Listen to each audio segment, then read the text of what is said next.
निम्नलिखित अभिक्रिया पर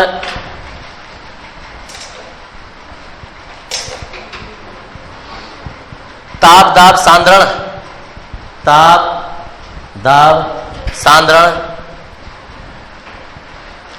का प्रभाव बताइए, का प्रभाव लासतेलिया के नियम अनुसार बताइए, लासतेलिया के नियम अनुसार बताइए, लासतेलिया के नियम अनुसार बताइए।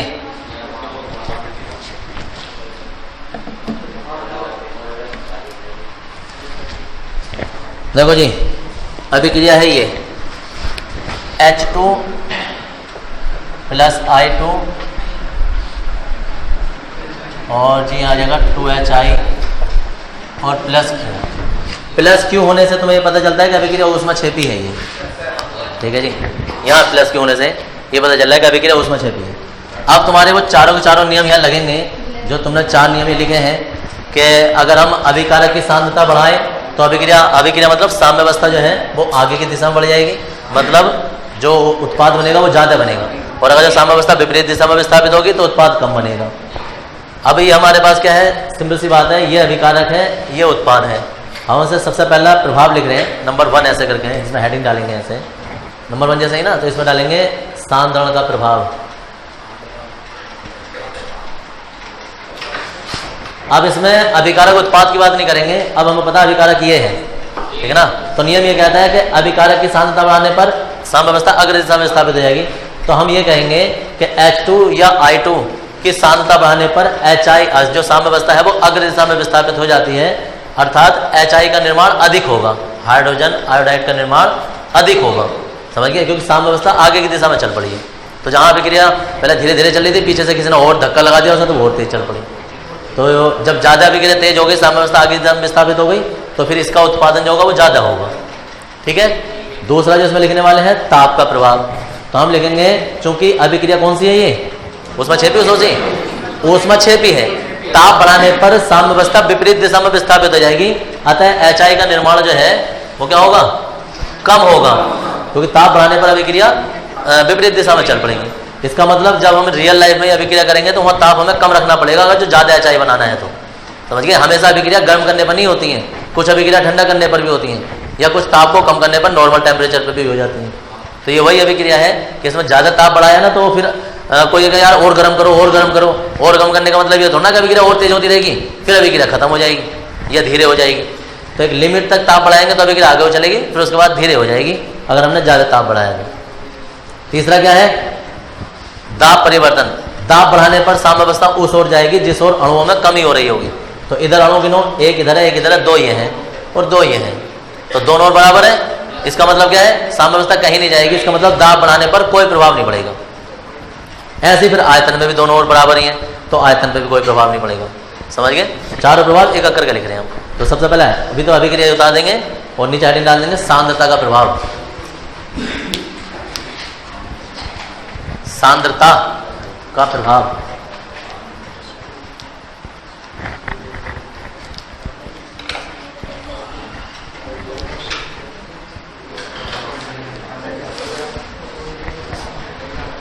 लेंगे दी गई अभिक्रिया में अभिकारक की सांद्रता बढ़ाने पर, दी गई अभिक्रिया में अभिकारक की सांद्रता बढ़ाने पर, अभिकारक की सांद्रता बढ़ाने पर साम्यावस्था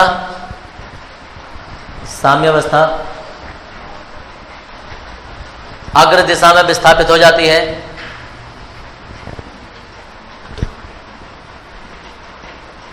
साम्यावस्था अग्र दिशा में विस्थापित हो जाती है, अर्थात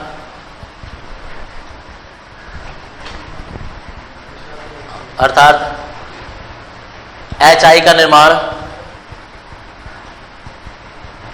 अर्थात HI का निर्माण अधिक होता है, HI का निर्माण अधिक होता है। दूसरा लिख देंगे ताप का प्रभाव फिर डालेंगे, जैसे सांद्रता का प्रभाव है ऐसी ताप का प्रभाव, टेम्परेचर।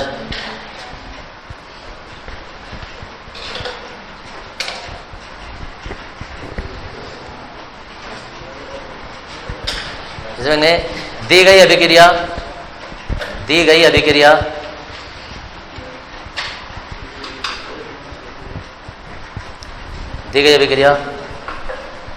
ऊष्माक्षेपी है,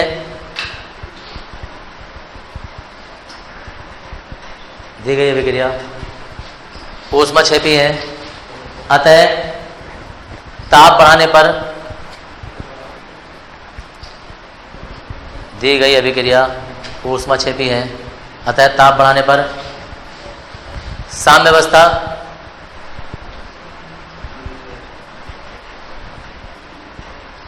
साम्यावस्था विपरीत दिशा में विस्थापित हो जाती है, साम्यावस्था विपरीत दिशा में विस्थापित हो जाती है,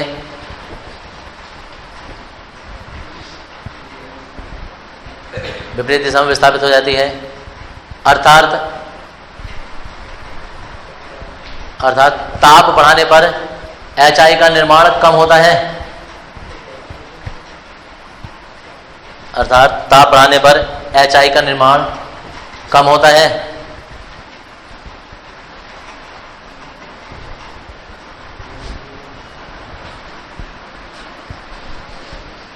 HI का निर्माण कम होता है। नंबर 3, दाब का प्रभाव।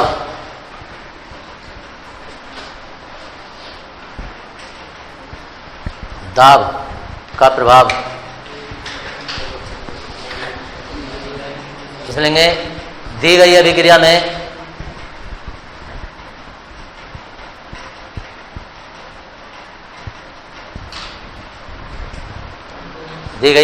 में अभिकारक तथा उत्पाद के अणुओं की संख्या, दी गई अभिक्रिया में अभिकारक तथा उत्पाद के अणुओं की संख्या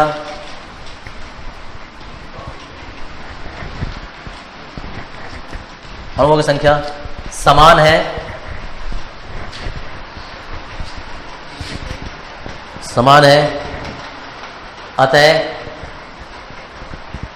अतः इस अभिक्रिया पर दाब का कोई प्रभाव नहीं पड़ता है।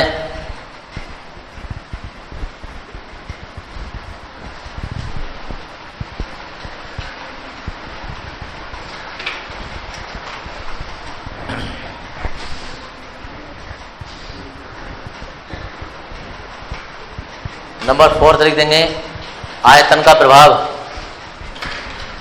आयतन का प्रभाव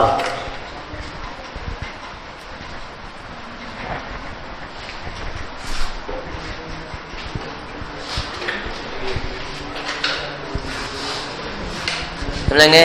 दी गई अभिक्रिया में आयतन के प्रभाव में लिख रहे हैं, दी गई अभिक्रिया में अभिकारक तथा उत्पाद,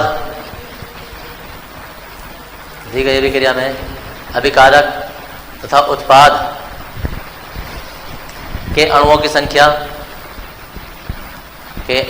संख्या समान होने के कारण, अणुओं की संख्या समान होने के कारण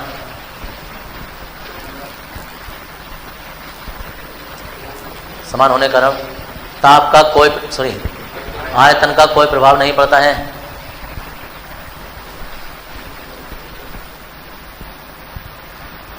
आयतन का कोई प्रभाव नहीं पड़ता है। दूसरा लिखेंगे इसमें क्वेश्चन।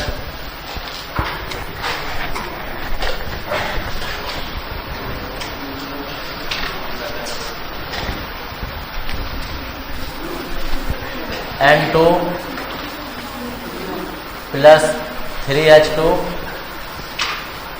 और आएगा 2NH3 प्लस Q, या प्लस कुछ भी दे सकता है, 24,000 किलो कैलोरी भी दे देता है, लेकिन 27,000 किलो कैलोरी कुछ भी प्लस होगा तो वो उसमें 6 पे भी गिरा होगी। और नंबर 1 इसमें लिख देंगे सांद्रता का प्रभाव।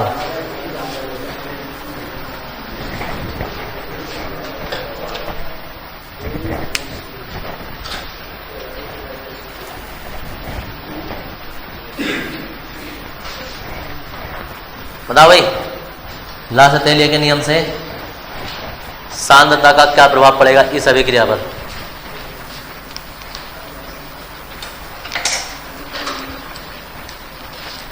सांद्रता बढ़ाएंगे, अभिक्रिया आगे को जाएगी, पीछे को जाएगी, ना जाएगी, क्या होगा?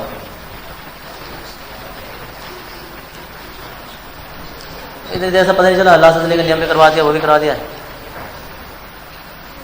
क्या हो रहा है? हमारे पास दो चीज़ें हैं, या तो हम अभिकारक अम्लों की सांद्रता बढ़ा सकते हैं या इसकी सांद्रता बढ़ा सकते हैं। मतलब नाइट्रोजन और हाइड्रोजन की सांद्रता बढ़ा सकते हैं या अमोनिया की सांद्रता बढ़ा सकते हैं। तो अगर हम इसकी सांद्रता बढ़ाएंगे तो क्या होगा, या इसकी सांद्रता बढ़ाएंगे तो क्या होगा?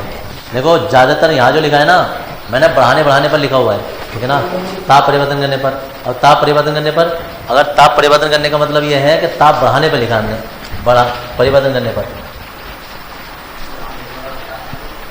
ये बढ़ाने पर, परिवर्तन का मतलब है बढ़ाने पर। अब ये जितने 4 लिखे हैं ना, इसके 8 नियम बन जाएंगे अगर हम इसे घटाने पर लिख दें तो, ठीक है ना। तो तुम एक ही दिशा में समझो, दोनों दिशाओं में लिखेंगे तो डबल हो जाएगा, लिखाई भी ज़्यादा हो जाएगी और काम भी ज़्यादा जाएगा। सांद्रता है तो सांद्रता परिवर्तन करने का मतलब है कि सांद्रता बढ़ा रहे हैं हम, चाहे वो अभिकारक की बढ़ाएं या उत्पाद की बढ़ाएं। अब ताप परिवर्तन कर रहे हैं तो ऊष्मा शोषी हो या ऊष्मा क्षेपी अभिक्रिया हो, ताप बढ़ाएंगे, घटाने पर नहीं लिखाएंगे। ऐसे ही दाब परिवर्तन करने का मतलब है दाब बढ़ाने पर लिखा हुआ है, कम करने पर भी लिख सकते हैं हम इसे। तो फिर यह क्या होगा, जिधर अणुओं की संख्या वृद्धि होगी उल्टा हो जाएगा वही। तो कुछ भी है, साम्य अवस्था में विस्थापित करनी है, इधर से इधर को जाए या इधर से इधर को जाए। पहला है कि सांद्रता परिवर्तन करने पर, सांद्रता परिवर्तन करने का मतलब है या तो हम इन दोनों की एक साथ बढ़ाएंगे, ठीक है ना, या एक करके बढ़ाएं तो अभिकारक की बढ़ेगी, अभिकारक की सांद्रता बढ़ाएंगे तो अभिक्रिया किधर की ओर को जाएगी, और जो इसकी सांद्रता बढ़ाएंगे तो अभिक्रिया किधर को जाएगी। बताओ उस नियम के अनुसार पहले वाले। हाँ तो वो तो तुमने वहां से बढ़ा दिया, इस अभिक्रिया के लिए बताओ ना। इसमें तो तुम अभिकारक थोड़ा कहोगे, इसमें तो अब नाइट्रोजन, हाइड्रोजन, अमोनिया है, 3 चीजें हैं। अब इन्हें बताओ किसकी सांद्रता बढ़ाए तो क्या चीज बढ़ेगी और किसकी घटाए तो क्या घटेगी। हाइड्रोजन की सांद्रता बढ़ाएंगे तो NH3 की सांद्रता मतलब अगली दिशा में जाएगी। NH3 की सांद्रता अगली दिशा में जाएगी, साम्य अवस्था अगली दिशा में जाएगी, समझ गए। अगर इसकी सांद्रता बढ़ाएंगे तो ये वाली साम्य अवस्था जो वो आगे को विस्थापित होगी, तेज चल पड़ेगी अभिक्रिया, ठीक है। चाहो तो इसका उल्टा लिख दो, अमोनिया की सांद्रता बढ़ाएंगे तो इसकी जो इनकी अभिक्रिया है ये नाइट्रोजन हाइड्रोजन, इसका निर्माण अधिक हो जाएगा। तो हम सीधा सीधा लिख रहे हैं, इतनी सिंपल सी बात नहीं आ रही है साहब। लिखो फिर पहले वाले सांद्रता के प्रभाव में लिख रहे हैं। दी गई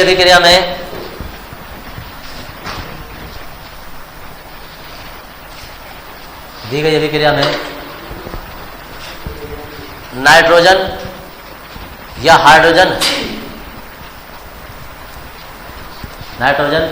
हाइड्रोजन की सांद्रता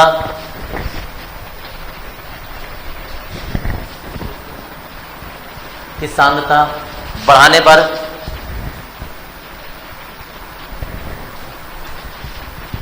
मतलब अभिकारक की सांद्रता बढ़ाने पर साम्य अवस्था अग्र दिशा में विस्थापित हो जाती है।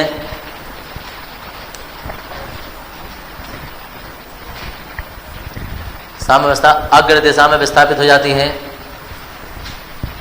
अर्थात अमोनिया का उत्पादन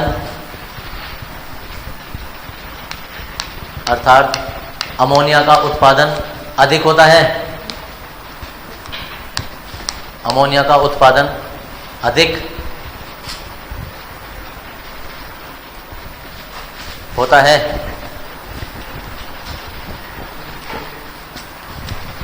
दूसरा बताओ भाई, ताप का प्रभाव।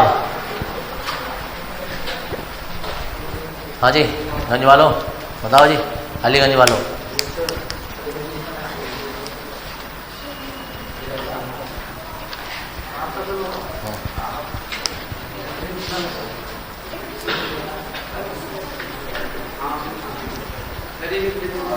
क्यों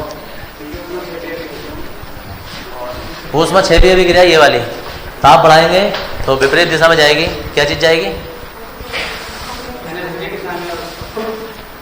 NH3 की साम्य अवस्था। चलो देखो साम व्यवस्था जाएगी, साम व्यवस्था मतलब अभिक्रिया ही होती है, तो ऊष्मक्षेपी अभिक्रिया, तो हम ऐसे लिखेंगे दी गई अभिक्रिया ऊष्मक्षेपी है, अतः ताप बढ़ाने पर साम व्यवस्था विपरीत दिशा में विस्थापित होगी और NH3 का निर्माण कम हो जाएगा। इसका मतलब अगर ये अभिक्रिया कभी संपन्न होती है तो इसमें टेम्परेचर जो कम रखा जाता है, और कम टेम्परेचर का टेम्परेचर में तो बता दूं, कम टेम्परेचर भी 450 डिग्री सेल्सियस टेम्परेचर होता है इसका, ठीक है ना। हेबर विधि से अमोनिया का निर्माण होता है, इंटर में जाके ये प्रयोगशाला विधि पढ़ोगे पढ़ने की इसकी, तो कम टेम्परेचर भी 450 डिग्री सेल्सियस होता है। और दाब की बात करें तो दाब की बात अलग होती है, तो फिलहाल टेम्परेचर की बात कर रहे हैं। लिखेंगे क्या है, क्या हो गई, समझ में नहीं आया क्या करें।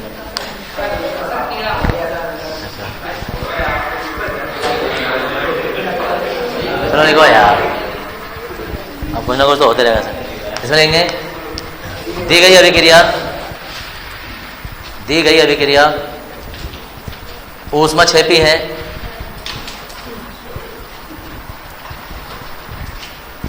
दी गई अभिक्रिया ऊष्मक्षेपी है,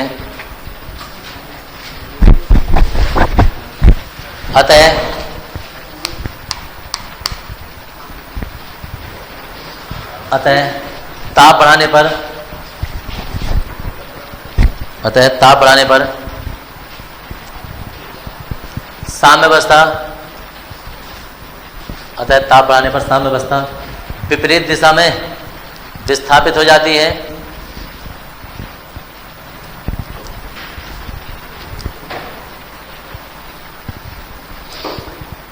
विपरीत दिशा में विस्थापित हो जाती है, अर्थात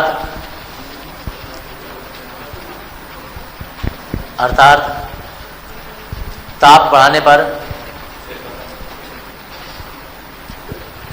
एक मिनट में देखना बाहर को, एक देखिए ना, साइकिल आएगी तो नहीं, एक ही जना चलाएगा, जल्दी जाओ, अबे जल्दी जाओ, इतनी देर में चला जाएगा।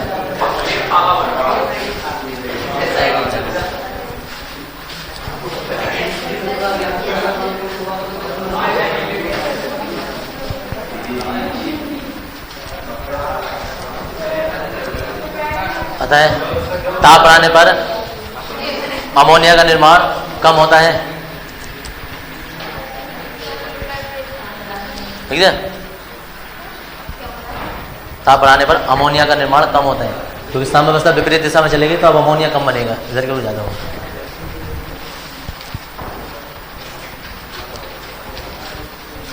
अच्छा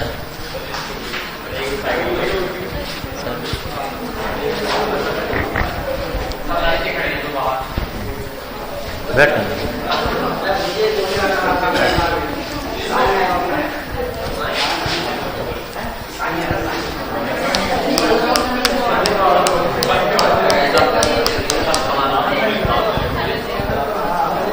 नंबर नेक्स्ट, अरे बोलो मत, नंबर नेक्स्ट, नंबर नेक्स्ट में है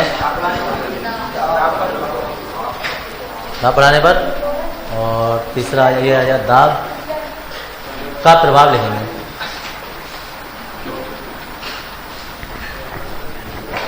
दाब का प्रभाव,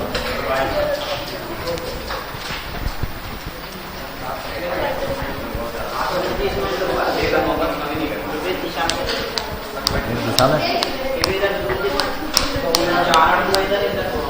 तो देखो नियम क्या कहता है,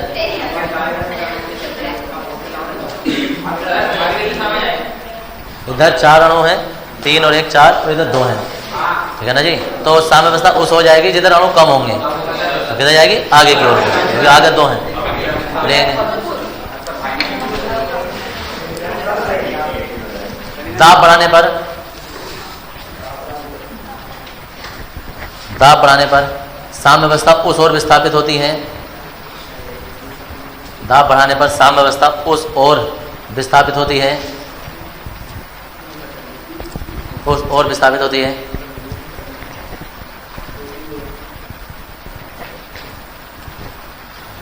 विस्थापित होती है, जिस ओर अणुओं में कमी होती है, जिस ओर अणुओं में कमी होती है, अतः दाब बढ़ाने पर अतः दाब बढ़ाने पर दी गई अभिक्रिया, अतः दाब बढ़ाने पर दी गई अभिक्रिया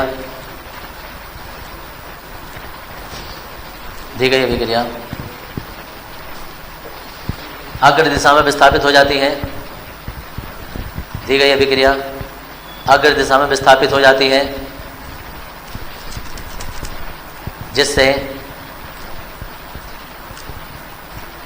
अग्र दिशा में विस्थापित हो जाती है, जिससे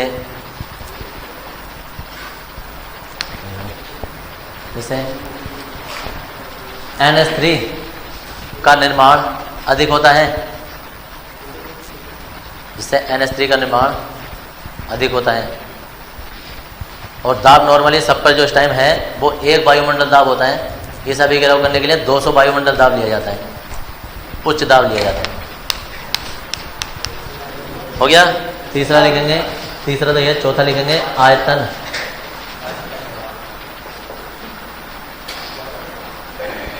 आयतन का प्रभाव।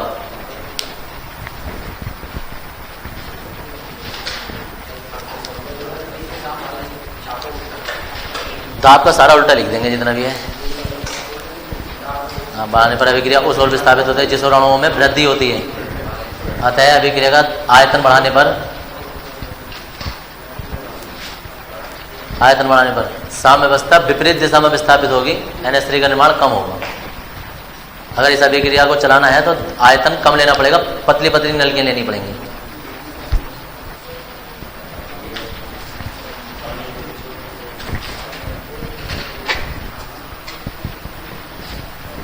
सेम ऊपर वाले का उल्टा लिख देंगे, जहां वृद्धि वहां कमी कर देंगे।